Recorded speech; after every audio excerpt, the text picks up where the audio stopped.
Friends, the next concept that we are going to learn is called the science of results, or thought management or thought leadership. Friends, according to the human construct, our mind gets 60 to 70,000 thoughts per day. Out of them, you'll be surprised to know that 90% of them are negative and repetitive, and only 10% are positive.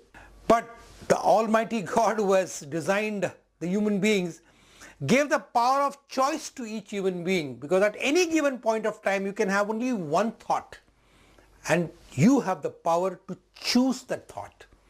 But unfortunately, my friends, most of the human beings have lost or are ignorant of the power of choice, because according to the manifestation cycle, as per the behavioral science, it goes this way: thoughts becomes your words, words become your action, action becomes your habit, and habits make your character, and that's how your destiny is formed.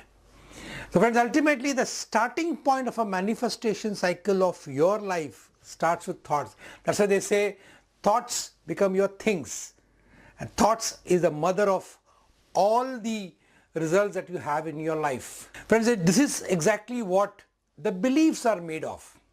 It is said that beliefs, according to the science of results, is defined as the mother of all results, because it is the feeling of certainty of what something means. Belief also is the bandwidth of perception, and belief is also said as the feeling of certainty of what you feel about in your body. Friends, beliefs are formed out of your old conditioning or your environment, and over a period of time you have either a limiting beliefs or a liberating beliefs.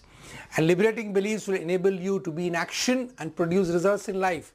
And limiting beliefs normally stops you from acting and thereby producing the desired results. Belief, which is also considered to be the thoughts which you consider to be the truth, again goes back to the manifestation cycle. Which thoughts you're focusing on, which thoughts you're considering to be the truth, and that's exactly what ultimately leads you to the results, the experiences that you produce in your life.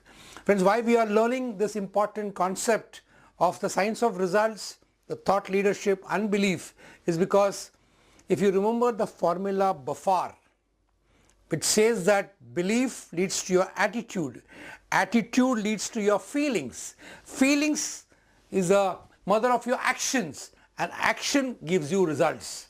So this BAFAR formula is to be understood and realized by everybody, be it in any business, be it in any activity that we human beings take. Ultimately, it is said that it is the belief which ultimately leads to your attitude, feelings, action and results, which is what corresponds to the level of success that you experience in your life. But as we rightly said, normally we don't talk much about belief, but we talk about attitude. What is attitude? It is said that the altitude of your success in life depends upon the attitude that you harbor. This is a very, very common definition which all of us have learned right from our childhood. But unfortunately, very, very few people know the origin of attitude. Very few people know the definition of attitude.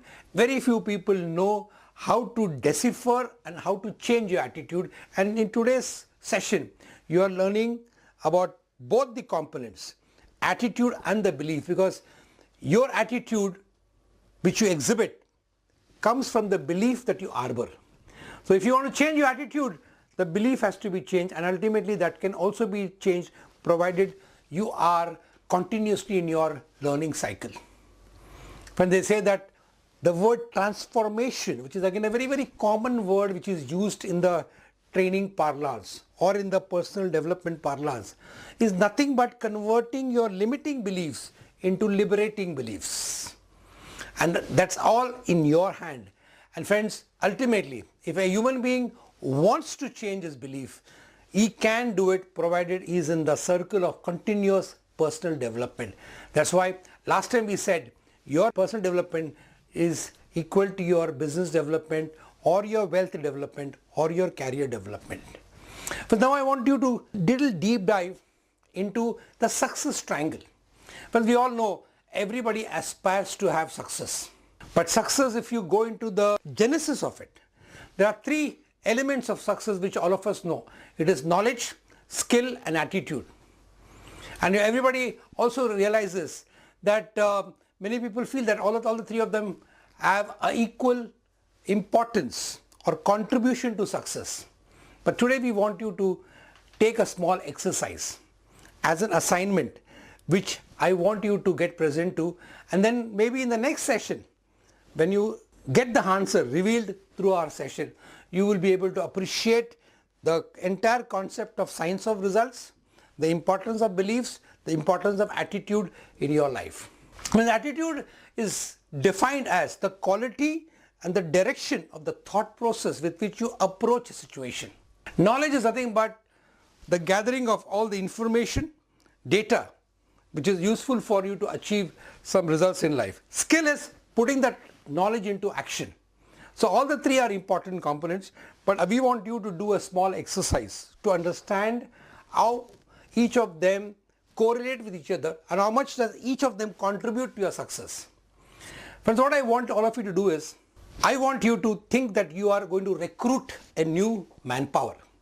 So when you want to recruit an assistant or a partner with you, I want you to enlist 10 qualities that he or she should have, because of which you would like to have him as your assistant or your partner. Make a list of 10, and then I want all of you to do one thing. Check out of those 10 qualities that you have enlisted, how many of them are knowledge, how many of them are skill, how many of them are attitude.